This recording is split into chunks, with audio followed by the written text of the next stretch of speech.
திருச்செந்தூர் கடலில் கண்டுபிடிக்கப்பட்ட 2 கல்வெட்டுகள். திருச்செந்தூர் புண்ணிய பூமி என்பதை அறிவித்த கல்வெட்டில் உள்ள வரிகள், உண்மையை அறிவித்த பேராசிரியர்கள்.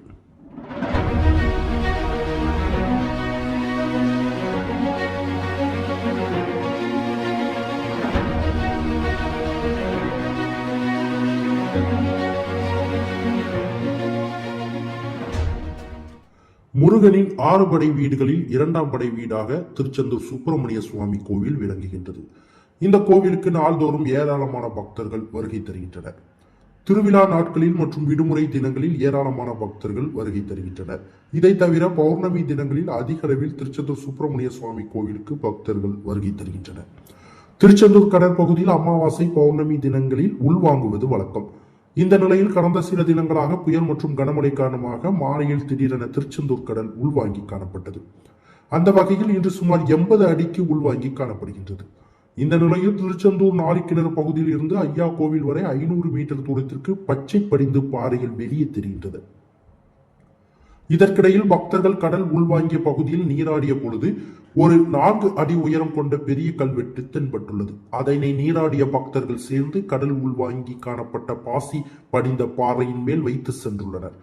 அந்த கல்வெட்டில் தமிழ் எழுத்துக்கள் பொறிக்கப்பட்டுள்ளது. ஆனால் கடலில் கிடந்ததால் அதில் உள்ள எழுத்துக்கள் சரியாக தெரியவில்லை. இது குறித்து தகவல் அறிந்தவுடன் திருநெல்வேலி மனோன்மணியம் சுந்தரனார் பல்கலைக்கழக தொழில் துறை தலைவர் பேராசிரியர் சுதாகர் மற்றும் பேராசிரியர் மதிவாணன் ஆகியோர் நேரில் வந்து ஆய்வு மேற்கொண்டனர். அப்பொழுது கடல் பாறை மேல் கிடந்த கல்வெட்டை படி எடுக்க தொடங்கினர். அதற்காக மைதா மாவு கொண்டு அந்த கல்வெட்டில் தடவி கல்வெட்டில் உள்ள எழுத்துக்களை தெளிவுபடுத்தி படித்தனர்.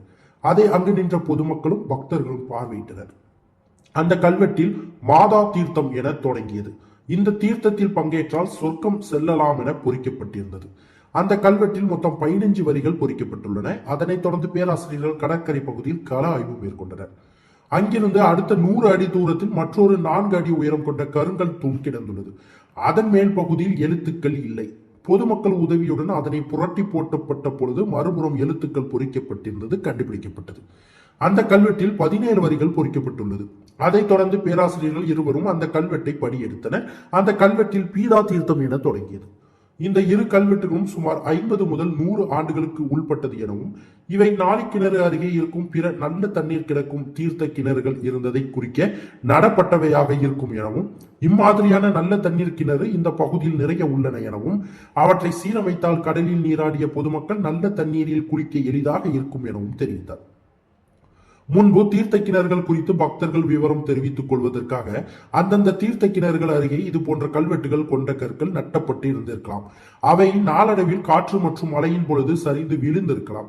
இதற்கிடையில் கந்தசஷ்டி நாட்களில் கடற்கரை பகுதியில் உள்ள மணல் பரப்பை ஜேசிபி இயந்திரம் கொண்டு சமப்படுத்தும் பணி நடைபெறும். அந்த சமயங்களில் மண்ணில் புதைந்த இந்த கல்வெட்டுகள் கடலுக்குள் விழுந்திருக்கலாம் என்று கூறப்படுகின்றது. கடற்கரை ஓரத்தில் இப்படி நிறைய நல்ல தண்ணீர் கிணறுகள் இருப்பது சிறப்பானது. இதனை தூர்வாரி பயன்பாட்டிற்கு கொண்டு வந்தால் திருச்செந்தூர் மேலும் சிறந்த சுற்றுலா தலமாக உருவெடுக்கும் என கருதப்படுகின்றது. மேலும் நல்ல தண்ணீர் ஊற்றின் ஒரு ஓட்டத்தை கண்டறிந்து திருச்செந்தூருக்கு நல்ல தண்ணீர் வழங்கும் வாய்ப்புள்ளது. எனவே இந்த கிணறுகளை சீரமைத்து பக்தர்கள் பயன்பாட்டிற்கு கொண்டு வருவது அவசியம் என பேராசிரியர்கள் தெரிவித்துள்ளனர்.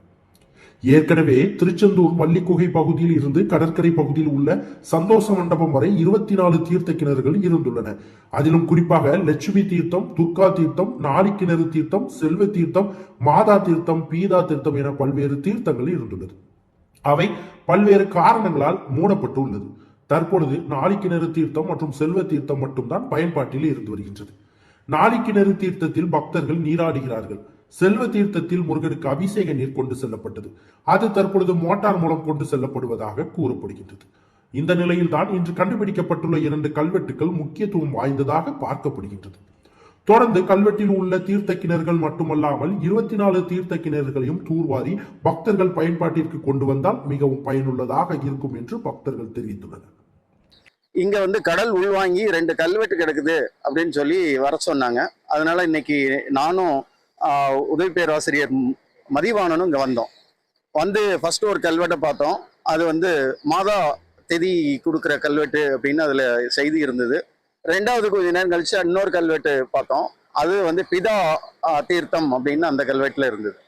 ஸோ இந்த கல்வெட்டுக்கு எங்கே கிடைக்குதுன்னா நாளிக்கிணறுக்கு ரொம்ப பக்கத்தில் கிடைக்குது. நாளி கிணறு ஒரு அற்புதமான ஒரு கிணறு. இந்த கடற்கரை ஓரத்துல கடல்ல இருந்து ஒரு 100 அடி தூரத்துல ஒரு நல்ல தண்ணி கிடைக்குது. இது பெரிய அதிசயம் தான். இது மாதிரி கிணறு இந்த கடற்கரை ஓரத்துல நிறைய இருந்திருக்கு.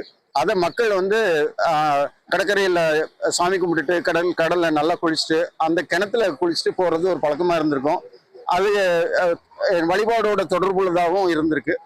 இப்போ இந்த மாதிரி கிணறெல்லாம் மூடி கிடக்குறது.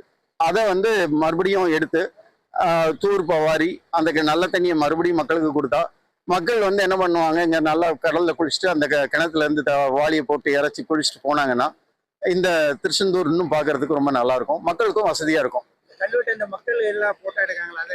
மக்களுக்கு ரொம்ப பிடிச்சிருக்கு. ஏன்னா இது என்ன எழுதியிருக்கு, இது ரொம்ப புகழ்பெற்ற கோயில். இது என்ன, இந்த கோயில்ல ஒரு கல்வெட்டு கிடைக்குதுன்னா அந்த கல்வெட்டுல என்ன இருக்கு, இதுல என்ன தகவல் இருக்குன்னு மக்களுக்கு தெரியறதுக்கு ஆசை. அதனால இதை நாங்க படியெடுக்கும் போது மக்கள் கூடி அவங்களாவே வாசிக்கிறாங்க. அதை பார்க்கும்போது ரொம்ப சந்தோஷமா இருந்தது. அவங்களே முயற்சி பண்ணி அவங்களே வாசிச்சு உள்ளது இது வந்து இந்த மாதிரி தீர்த்தம் இந்த கல்வெட்டுல இது பண்ணியாச்சுன்னா சொர்க்கம் போகலாம் அப்படின்னு அவங்களே அண்டர்ஸ்டாண்ட் பண்ணிட்டு போறாங்க.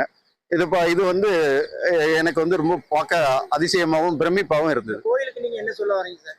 கோயில் நிர்வாகம் இந்த கல்வெட்டை ஒரு இடத்துல நட்டு வைக்கலாம். 1, 2 அந்த அழிஞ்சு போன கிணறுகளை தூர்வாரி பயன்பாட்டுக்கு கொண்டு வரலாம். ஏன்னா இங்க எப்படியும் இது மாதிரி ஒரு 10-20 கிணறு இருக்க வாய்ப்பு இருக்கு.